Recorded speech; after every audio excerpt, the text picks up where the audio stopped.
Did you know 50% of businesses fail within the first 5 years? 50%. It's not because their products or services are bad. It's because they don't have a marketing framework, an actual proven way to go to market with their products and services. Look, business is war. The battlefield is marketing. And if you don't have a strategy to shoot, move, adapt, and communicate, you're already losing. Today, we're breaking down the SMAC framework, a proven system to help leaders navigate chaos, eliminate and reduce the noise, outmaneuver competitors, and thrive. You'll benefit from paying attention, especially toward the end when our guest reveals 5 key strategies that will set your business growth on fire. This is real. This works. So we hope it helps. This is Cybercrime Junkies. And now, the show.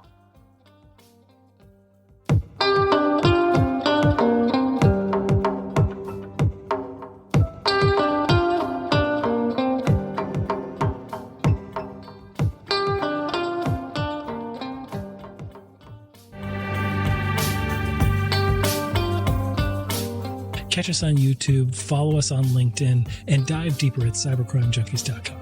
Don't just watch, be the type of person that fights back. This is Cybercrime Junkies. And now, the show.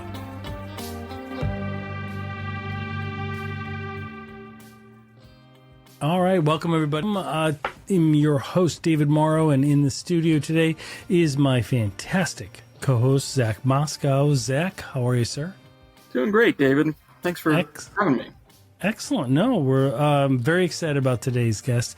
Today we're joined by Kevin McGrew, author, strategist, veteran, and proud Cincinnatian, who just released his brand new book, The New Rules of Marketing Warfare. Kevin has built a reputation for helping leaders and businesses cut through the noise with bold, practical strategies that actually work. His SMAC framework, SMAC, shoot, move, adapt, communicate, has already been called a playbook for underdogs ready to win big. We're diving into leadership, marketing, and what it really takes to stand out in today's crowded world. Kevin, welcome to the studio, my friend. It's a real pleasure. Finally get to meet you. So yes, I'm excited to be here. I am very excited. I'm happy to read that before all of your Zoom meetings too. Like I could just do a quick intro of you and then leave. I love it. I love it. Well, I always feel blessed how everybody comes up with my bio, that's all different, like, but it's good. Yeah. This is like, I'm glad we're recording this actually. Send it to family. Exactly. So let's dive in. So, your book is on marketing and leadership, and yes. They often intersect. So, like, how do you see great leaders having a good concept and also driving marketing? Yeah, well, I'll start out by throwing out a statistic. Leaders, business owners, business founders, about 50, according to the SBA, Small Business Administration, and this is conservative from what we're seeing, but about 50% of businesses fail within their first 5 years. And just like in marriage, marriage's biggest reason marriages fail in America is for finances, basically financial issues, financial discussions. And marketing is the number one reason that businesses fail. Lack of having a marketing strategy, a lot of spraying and praying going on. And really for business leaders and leadership, it's about, having a framework that when the bullets are flying, when there's chaos involved, which is very common in running a business or starting a business, you need something that works all the time. And I learned that in the military, as a young man enlisting in the U.S. Navy. My job was to be in the Combat Information Center, bringing in and disseminating information very quickly so that we can make a strategy or a response to the threats that are there. And that, the thing that most impressed me in that experience was, as a young man, was we were in the middle of the Cold War with Russia. We were like hot and heavy in it. We were the tip of the spear, and stuff was happening. Bear bombers coming at us and helos, and we're surrounded by Russian stuff, and everybody's calm and collected in the midst of chaos because they kind of had a playbook that they had a playbook. There's right? professionalism. Yep. We train, and you knew no matter what, you stuck to the playbook, right? And I mean, you adapted, and that's where SMAC comes involved: shoot, move, adapt, communicate. But as a business owner, I founded 6 businesses myself: service business, franchise, software. I've kind of done it all. I learned the hard way that you just can't wing it. I'm really good at winging things. Yeah, and I think we all are. And yeah. Why do you think that is? Like getting down to the heart of it, why do people not think or follow frameworks that often? I mean, yeah, I find people look for them, but it's almost like mentorship. They ask for a lot of mentorship, but then when the mentors tell them what to do, because they've literally walked down the same road previously, and they're like, don't step in that hole. And then people are like, yeah, thanks for the mentorship. And then they go step in the hole, and you're like, why'd you ask me? Like, why? Right? Like, yeah. Why do you think that is? Well, I think, number one, if you actually are a really thoughtful person, think through stuff, you'll overthink and not do. I think there's a lot of perfection is the enemy of good, right? Correct. Like overthinking it. Yeah. Yeah. I think, that's why entrepreneurs are kind of like, squirrel or, right. shiny object syndrome, all over the place, because without that, they would, probably say, no, I'm not going to do this. Right. Which is what most people do. Right. It's too scary. There's too many limiting beliefs, what have you. When I jumped out of an airplane, not in the Navy, but, kind of as a dare, I worked with Navy SEALs and stuff, and they're like, hey, let's go jumping. I'm like, But, there's so much fear leading up to thinking about it. When you're actually in the air, you're like, what was I scared of? Right. Kind of thing. Right. And it's that prep. Jump. It's the initial jump. It's even before the jump, the stress, before you start a business, all those things that will limit you. So back to your question is, why is it that people have frameworks and they don't really follow them, or they, have to learn the hard way? And, I think everybody in some way has survival skills, and everybody's developed their own framework. And in order to replace your framework, you have to have buy-in. And so even when I went in the military, we went through boot camp. I'm using these military analogies because I think it'll shock people. I think it's very relevant. I mean, we're in cybersecurity. Cybersecurity frameworks are everything.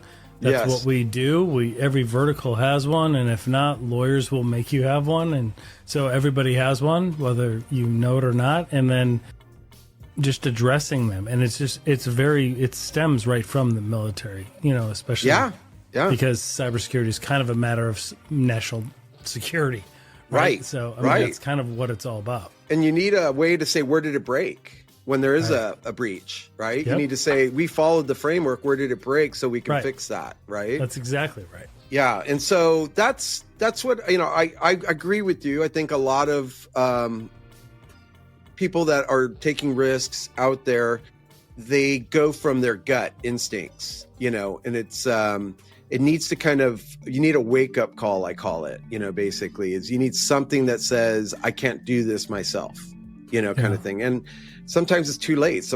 Business goes out of business, COVID hits, you don't have a framework, you don't know how to work through it. But what I decided to do was take years of learning, of the hard way, and package that in a way as, my goal is to save 1 million businesses. Every year there's about 10 million, 12 million businesses created in America. And like I said, half of them, go out of business within 5 years. My goal is that next 10 years, save 1 million businesses that would otherwise go out of business. Right. Because that's what we're doing as Eversocial. My agency, we are a Navy SEAL team more than an army of marketers, if you will.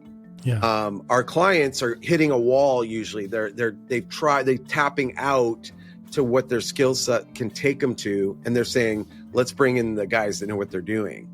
And so we have a very small elite team that's very execution driven, so we're not wasting bullets or wasting money, right? We know how to get in there, understand who the target is, who to go for, and do that. So I've taken a lot of those learnings and packaged them in a way to teach somebody who has no marketing understanding, no concept of what marketing is versus advertising versus PR versus these things, and put them in very plain text, practical analogies and metaphors, along with hundreds of case studies in the book.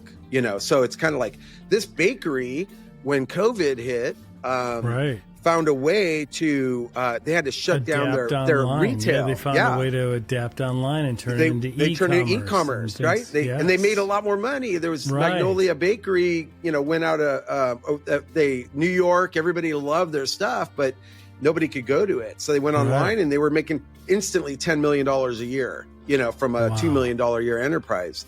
And now they're mostly e-commerce, Exactly, because once that's built, and you realize, well, we don't have to sell locally now. We can go and scale everywhere. Right? Like, just because we're all back and we can see each other in person doesn't mean we're going to get rid of that. Like, it's filling a void, and it's able to scale. It's able to continue to scale and continue to grow. And marketing strategy impacting business strategy as a whole, right? Yeah. Absolutely. Interesting shift. Yeah. Absolutely. Yeah, I mean, if you think of like the Great Depression, IBM was born in the Great Depression. They needed a workforce. They started moving to typing pools, and IBM created typewriters, right? And now we have the IBM we know today. But in adversity, there's opportunity for growth, or opportunities abound. But that's the scariest time, because my stocks are down, my mortgage is underwater. Short-sighted. They're looking, and sometimes it's out of necessity. I mean, we lived through the 2008 meltdown. That was a big one for us. That was a big one for us, for our generation. Gen X really got hit over the head with baseball bats when that happened. But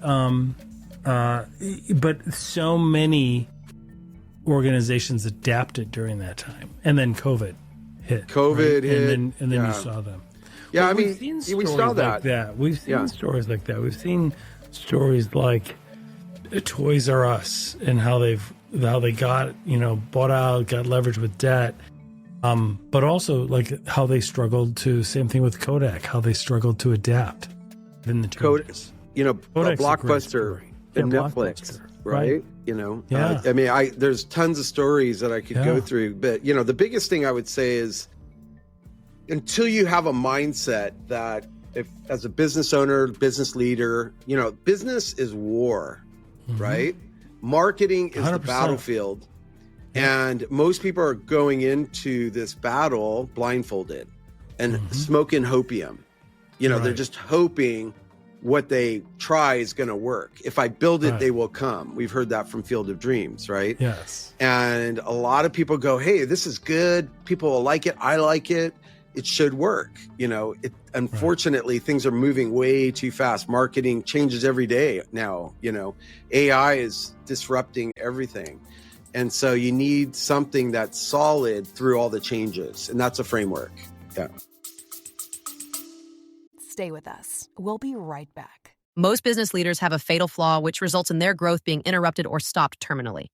They ignore the mountain they're about to crash into, distracted by the focus on revenue growth. Until it's too late. Don't become another fatal business statistic. Keep your cybersecurity modern so you can grow without interruption. Stay competitive. Get NetGain. Stay focused on your growth and funding. While NetGain keeps your technology always available with expert-level cybersecurity services to stop breaches in their tracks, all at a fraction of the cost of managing it yourself. Don't wait for a technology disaster to interrupt and cripple your growth. Speak with a specialist today. Contact NetGain Technologies today at 844-777-6278 or reach out online at netgainit.com.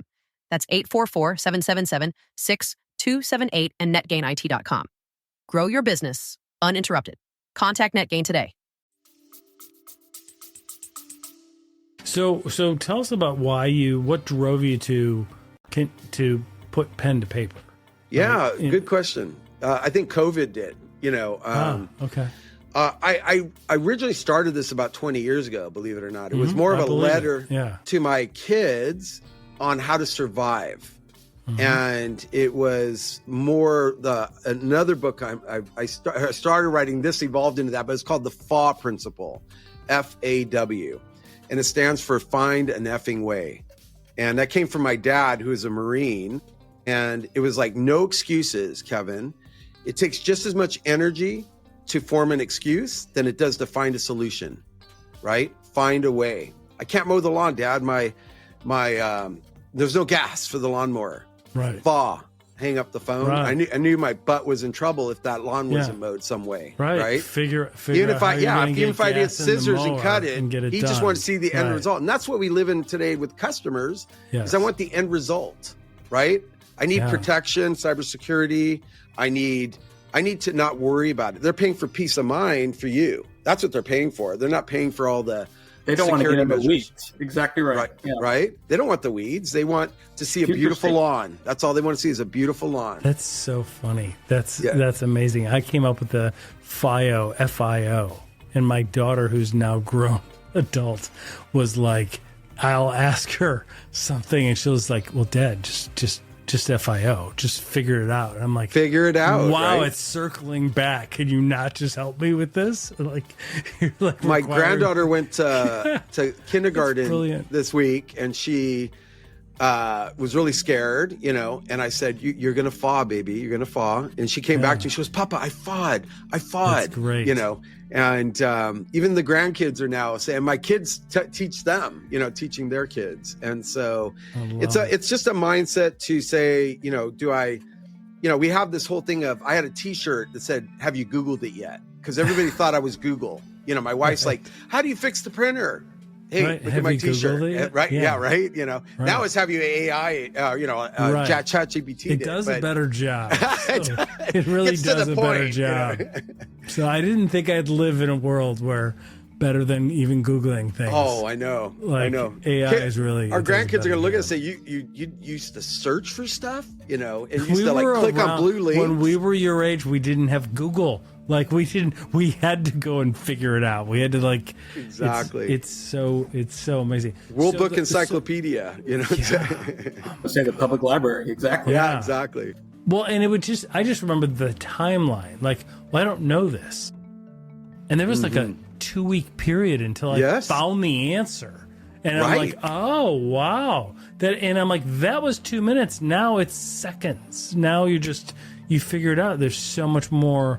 And it's overwhelming for the brain, to be honest. Oh, it really is. There's so many options that I think people are sticking their head in the sand with AI right now because they just don't get. It's hard for their brain to we're digital immigrants, in many ways, correct. Yeah. And our kids and now, the grandkids are digital natives. Yes, 100%. They don't know life without a touchscreen. I remember seeing my first computer in high school and going, what is this? Right. Yeah. But you had to stick a card in there to program it, kind of thing. And I've always admired Steve Jobs not for his parenting, but for his leadership and his vision. Right. And that's not a slam on him for that, but it's just, that wasn't why I admired him. But Apple was all, everybody sees Apple today and they're like, oh, it was so obvious. It was so easy for them to be right. Yes. It almost collapsed several times. He came back and resurrected it twice. Yeah. Right. It was by the grace of a lot of effort are they here today. Right? Absolutely. It was not easy, but there was a willingness to blow things up. There was a willingness to say, and to fight that phrase of, well, this is how we're doing it. This is how we've always done it. And it's like, that's the enemy. Right. That is always the enemy. And so to really transform, we've got to FAW, and we've got to FIO. We've got to figure out how to actually make it work, right? And I think that from business too. Yeah. So let's get into the SMAC framework. Like, walk us through it. Tell us about it. Like SMAC, shoot, move, adapt, communicate. I love frameworks, by the way, because it's a great, theoretical view of how to view reality and then how to act on it. I think they're very helpful. Yeah, and that's what I called it, the new rules of marketing warfare. I really wanted people to know that they need to have a mindset that this is life or death for your business, right? It is. And so shoot is shoot with precision. So basically, most businesses, especially small businesses, have limited ammo, right? And, I know as a young entrepreneur, I wanted to do a lot of things, but I had to pick my battles because I had limited resources, right?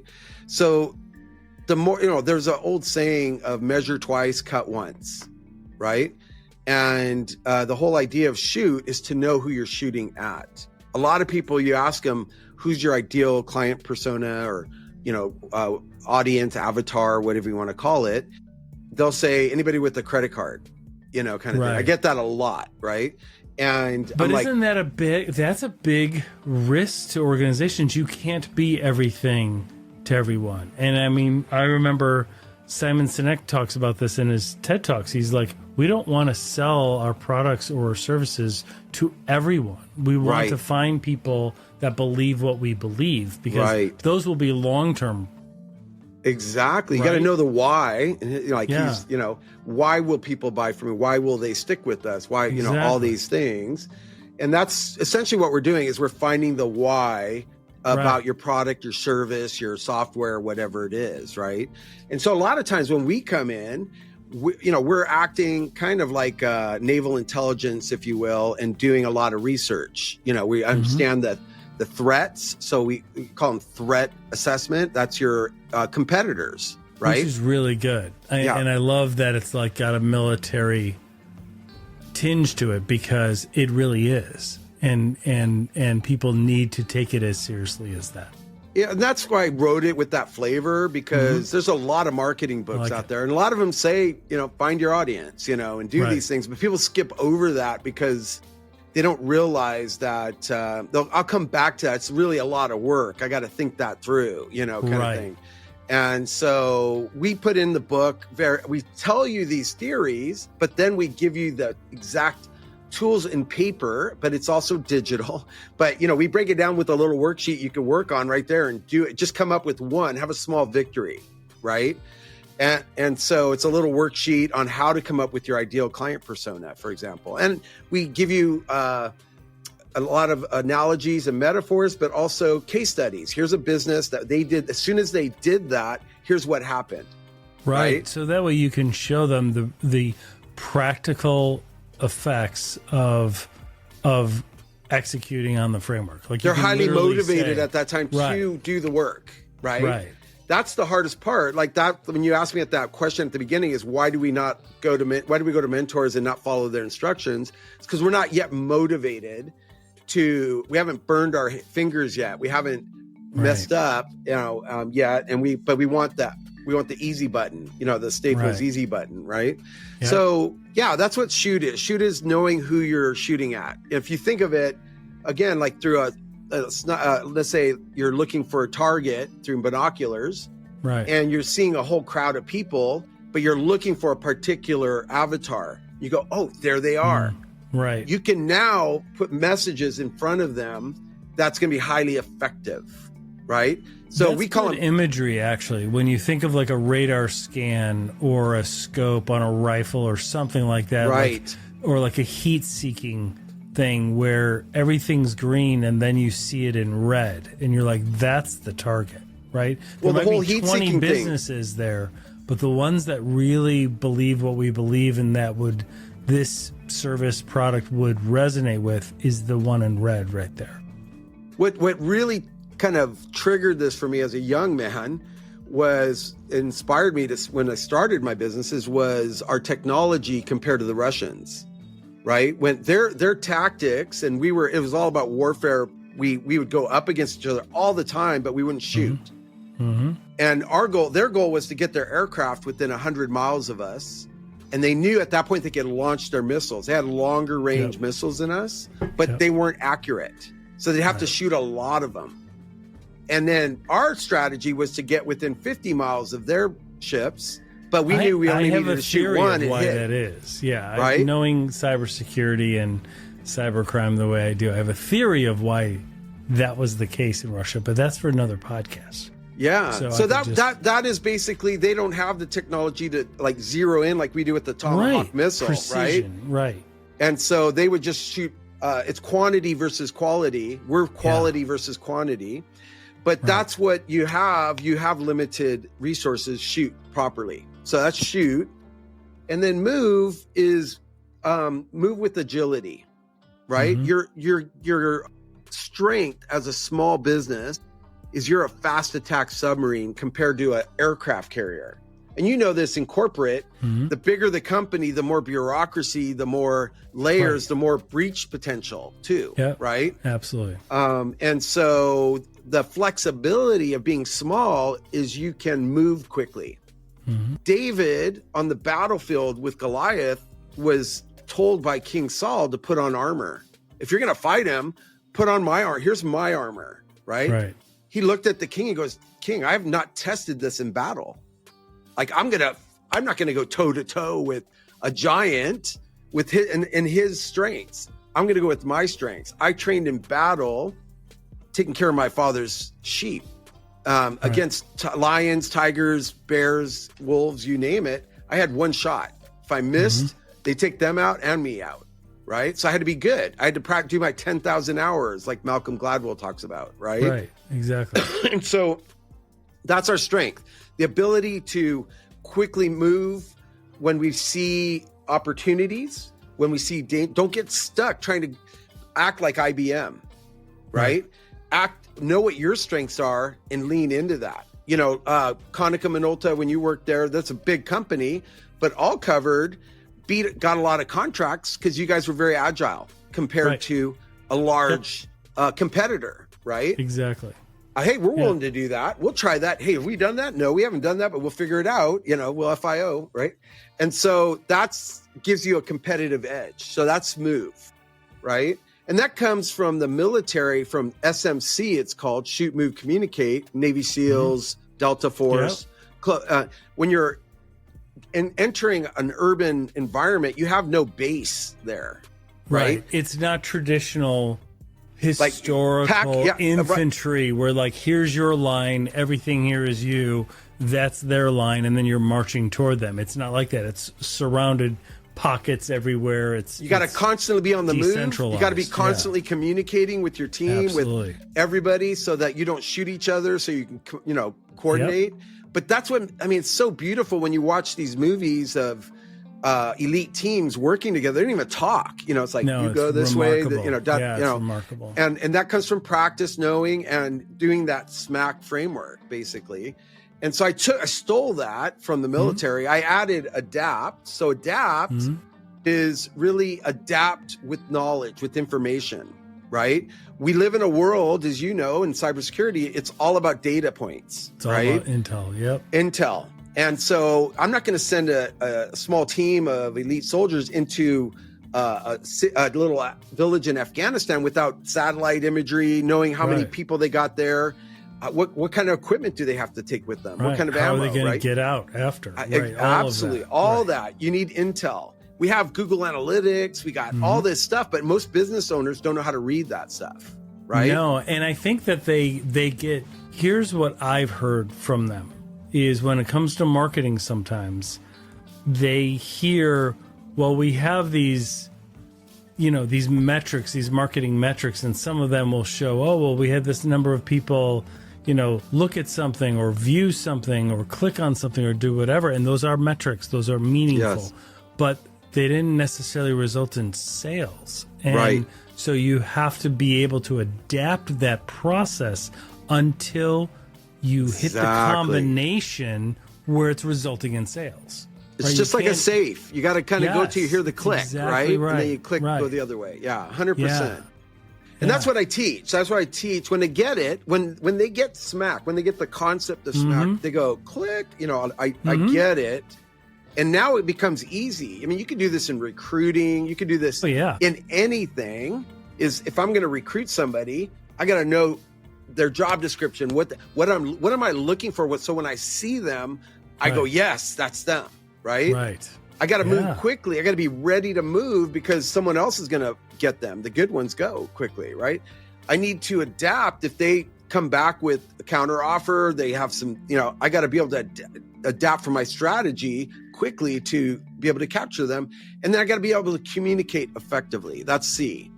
Is most business owners can't tell their story in 30 seconds or less. I usually say you got to know it in 15 seconds or less, that it's powerful. And people go, I want to know more. I don't want to know everything.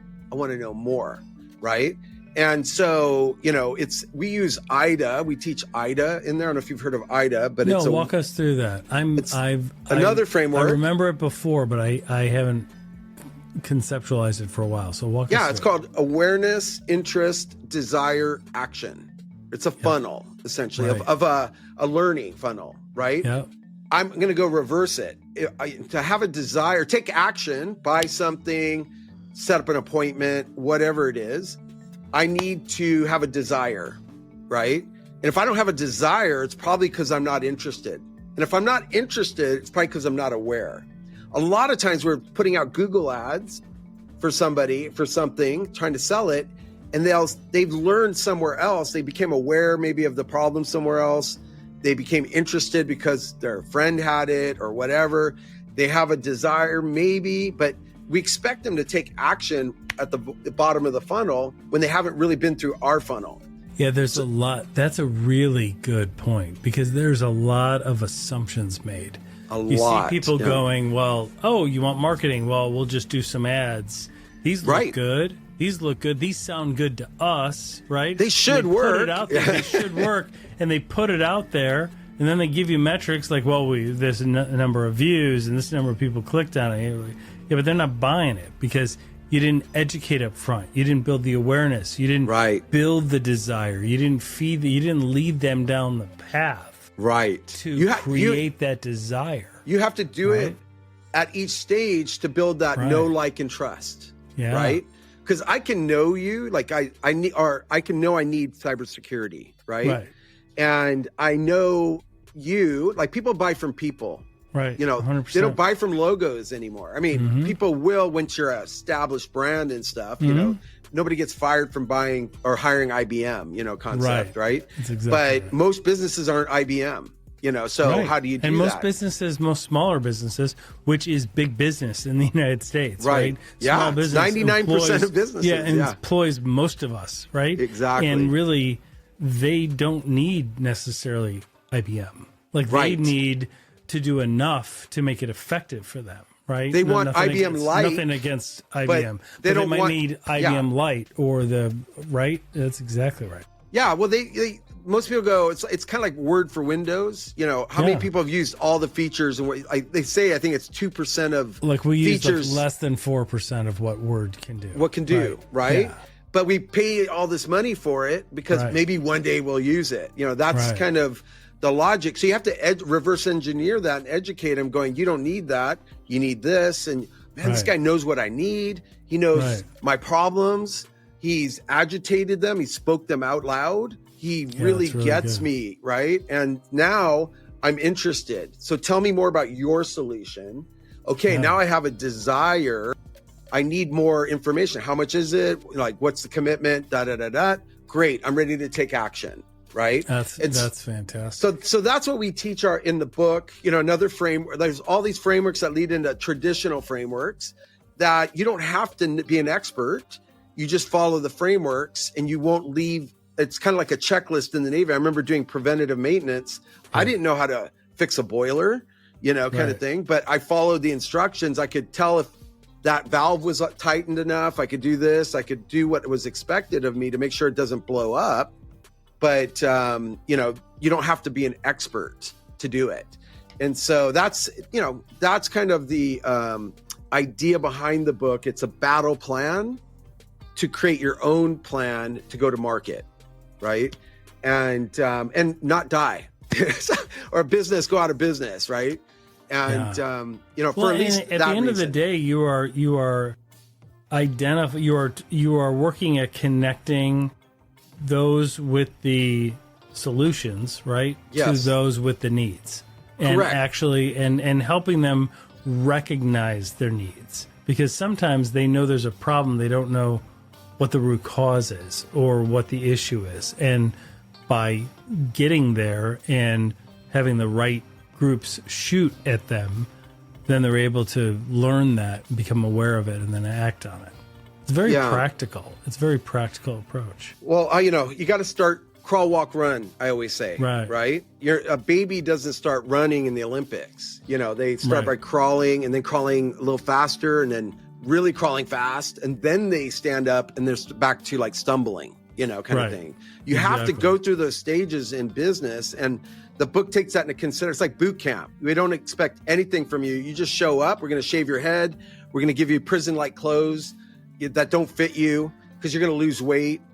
You're like, why is this so tight and stuff? It's like by the end, you're like, oh, this fit's perfect, kind of thing, right? Exactly. And they thought way ahead, the heck right? Out of you for several weeks, exactly. Until you fit in that you're like wondering what you're just discombobulated, right? And they want it that way because they want you to become a team member, team thinking, not an individual, right? Yeah. And so, that's essentially the idea of business is we need to crawl, walk, run. We need to have micro moments of awesomeness. I call them quick wins or victories. Mm-hmm. We don't try to go and win the whole war at once. You try to win a battle at a time, right? To win the whole war. A lot of people are shooting for the whole war, right? You got to have what's the battle in front of me today? Exactly. What I need to win. By experiencing wins, it gives you confidence. Oh, absolutely. So in terms of, let me ask you about this. In terms of your view on mentorship and leadership, post-COVID, so many organizations have really still embraced because of the productivity involved. When you have a good employee and they can work part of the time remote or all of the time remote, but even part of the time, their productivity has measurably improved when it's a good employee. Yes. You have the other ones that are maybe less disciplined, but I think that's a bigger issue that has nothing to do with working remote. Right. I don't think would remote be less disciplined in the office, right? I think it's systems. Again, it's a system. We have too many managers in an office environment, right? Right. When you go to a distributed environment or a remote environment, managers are not useless. They're just their hands are tied. You don't need as many. You don't need as many because you can manage people in multiple different states all at once and break them up and still have time for your one-on-ones and all of that. Like there's exactly. We have a completely distributed team globally. Mm-hmm. And it's asynchronous communication, constantly communicate on Slack, so we're on top of each other. But how we manage everybody is through a tool called Trackably, right? They log in, it tracks, they log into a project, they start working on their project, they track their effectiveness. So if a client a year from now goes, what did you do on that day a year ago? We go, here's everything our whole team everything that we did. Contributed to that effort. And I can see as the owner, are we being productive? Are we profitable? Right. And I don't need I do have middle managers more for culture, motivation, coaching, coaching, things like that. Yeah. But that's what there should be doing, not micromanaging people. Right. Yeah. No one has ever accelerated or succeeded in their life with a micromanager above them. Like nobody has. Never. No. It doesn't work. It's not about not wanting to listen to authority or anything like that. It's just a cultural thing. It's very reactive. It's like panic mode. You're panicking. Are they working? Right. And lack of trust too. You don't trust me. And some people don't deserve trust, but you don't want to poison the whole water with one person who's poison. Right. Yeah, that's exactly right. If that employee is not executing and working and engaging and leaning in and actively asking questions and all of those things, then you just hired the wrong person. Exactly. And it could be the right person, but not at the right time in their life. Like it's just not the right time for them, right? Right. But when you get somebody, it doesn't matter where they are.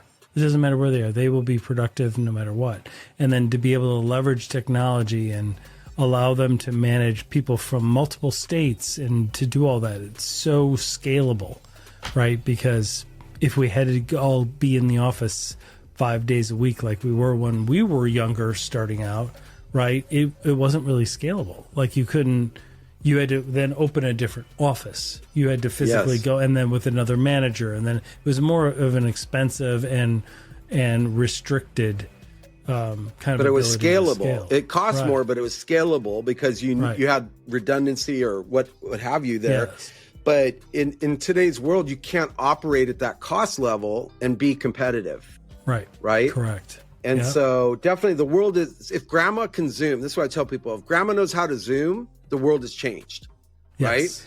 And exactly COVID made grandma have to learn how to Zoom with their doctor, whatever it was, right? That's exactly and so I keep on telling people it's pre-COVID, post-COVID, two different worlds. Right? Oh, 100%. Yeah. Remember, it was $8 for a nice hamburger at a restaurant. Now it's $13 to $15 for a hamburger. Same hamburger. Right. We've all said it's COVID, kind of thing.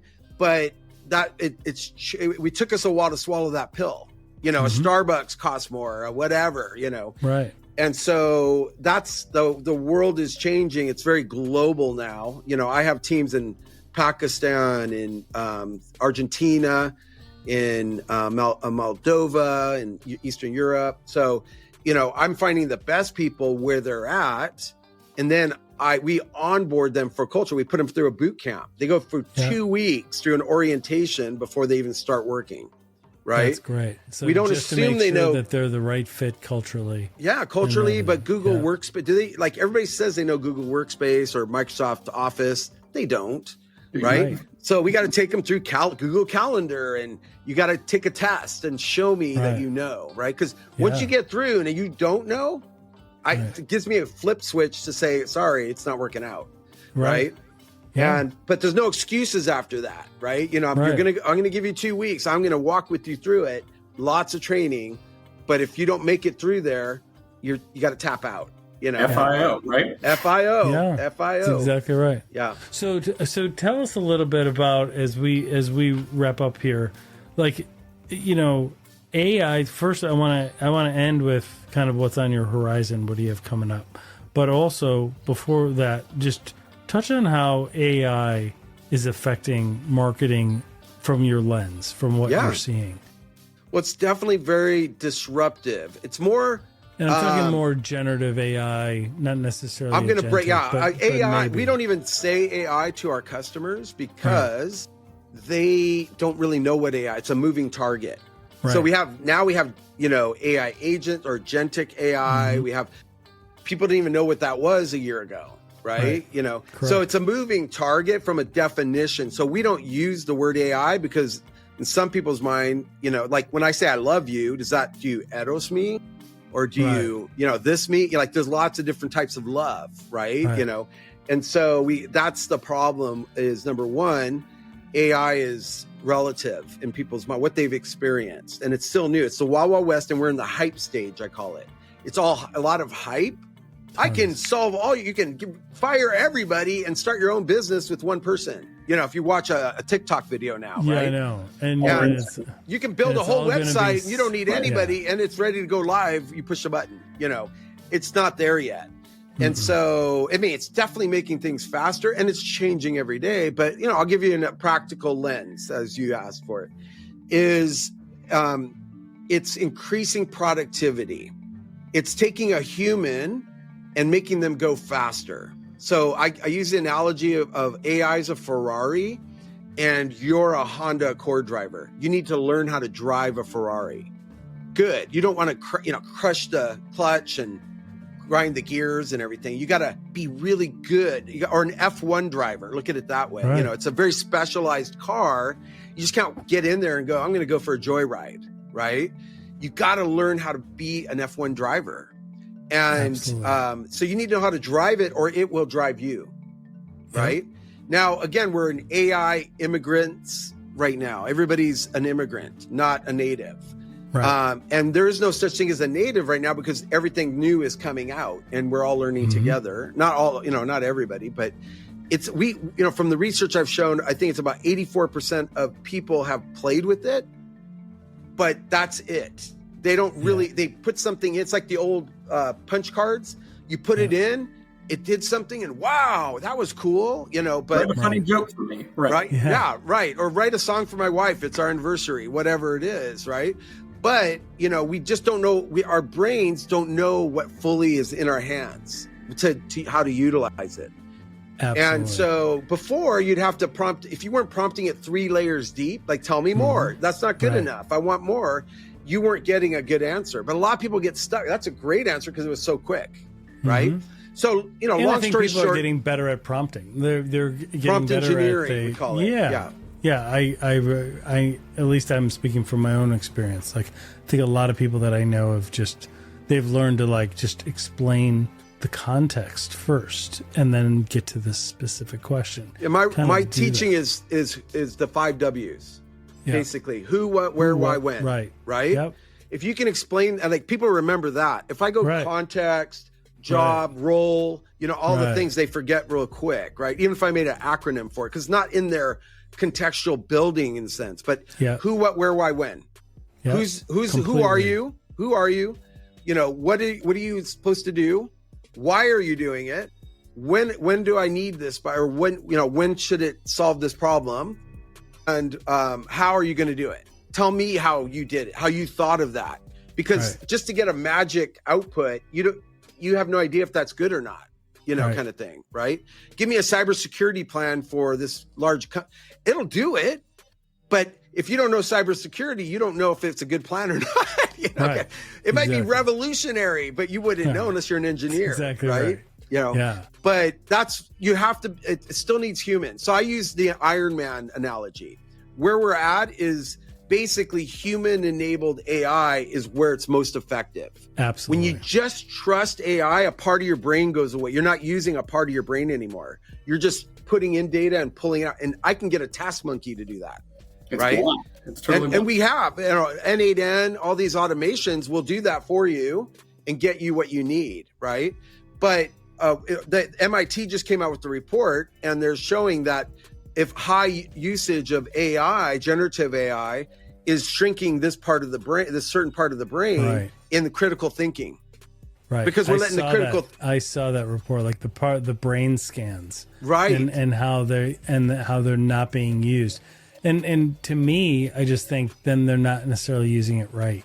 Because they're just kind of prompting it, copying and pasting it. It's changing so fast. You're right. It's changing so fast. It's kind of like, giving a kid a cigarette. He doesn't know what to do. Like if it's lit in a type, it's do what other people do. Right.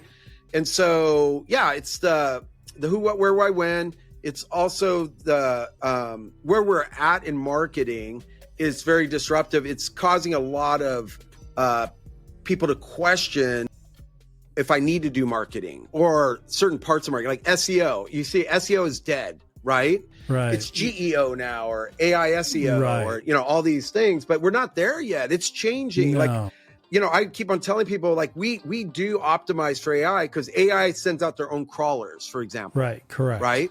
Yep. And so we put a little thing. It's like if you're AI at the bottom, where it says about us and things like that, we put AI bots come here, and there's a little text file. And it's all in, markdown language, very schema based. And here's who we are, what we are, how we do it, why we do it, da, da, da, da. So we're still trying to train it.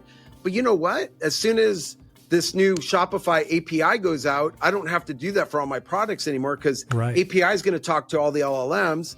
Now it'll be secondary. So all those SEO companies that are shifting for this, they'll be gone. It's so you've got to be future proofing the concept, understand the concept where you want to go, and constantly developing to be on the forefront of what's happening. So that's what our agency's doing, is not doing what's popular now, but more looking at stuff that's not going to change. Right.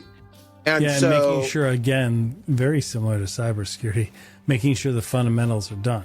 Like making sure you have those core things in place. Well, where do you think AI gets it from? They go back to SEO. If you do all the fundamentals right, that's how they know you're not lying to them, you know, kind of thing, right? Exactly right. So yeah, that's the marketing is very, it's in the, this AI is in the hype phase. Business owners, business people are hearing a lot of hype, and it scares them. And then they make rash business decisions from lack of true knowledge of what's going on. And so what they need is what we call a scout, a guide, basically, or a Sherpa. If you're going to climb Mount Everest, you don't just go, I'm going to go today, honey, to climb Mount Everest, right? No, you have you hire a Sherpa who says, we're going to stay at base camp for 3 days because the weather's changing, right? And we got to carry this food with us because we're not going to make it to the top. You know, we're going to have to stop along the way. And I want to hire somebody who knows that mountain, right?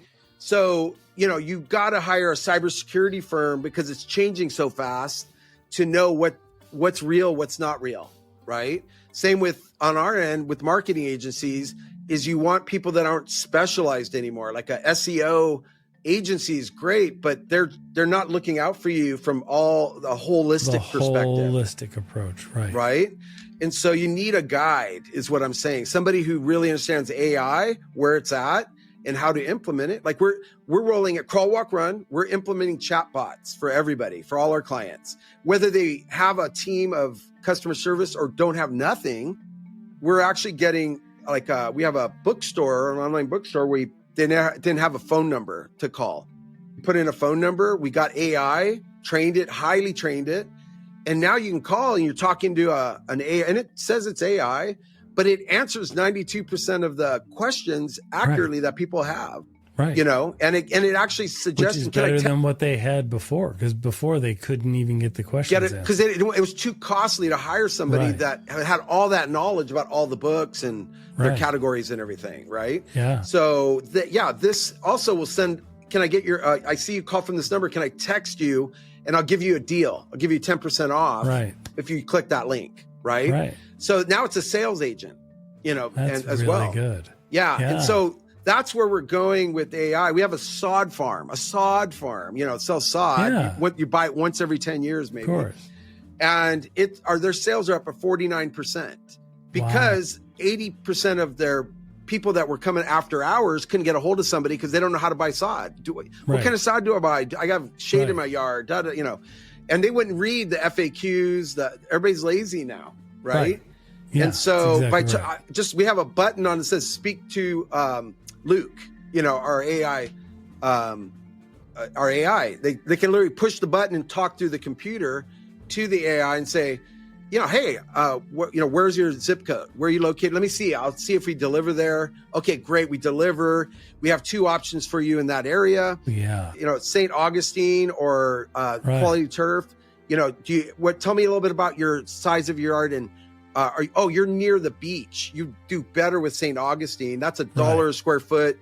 1,000 square feet is going to cost you $1,000, you know, kind of thing, delivered, all in. Great, I'll take it. Let me send you a link to your phone and you can buy it right now and then pick the date you want it delivered. Like people don't know you could do that, right? Meet me where I'm at, right? Yeah. And that's what we're trying to do with AI now. That's a crawl. I mean, we can do so much more, but if we tried to do that, it would blow our clients' minds away. So they have to get small wins. That was micro moments of awesomeness. And we know if we get 12 small wins, they'll move to the next level. So it's a math game. It's a math game. No, I absolutely love it. That's great. Well, Mr. McGrew, thank you so much for your time today. Check out his book, The New Rules of Marketing Warfare. We will have a link in the show notes. There's an image of it right on the screen. It is fantastic. We will have a link in the show notes. We encourage everybody to check it out and to check out Kevin's socials as well. Yeah, connect with me on LinkedIn. I'd love to connect with you. Absolutely. Well, thank you so much, my friend. Great Absolutely. Thank you, guys. With you. Nice meeting you, Zach. Thanks, Kevin. Thanks, David. All right. Thanks, guys. See you.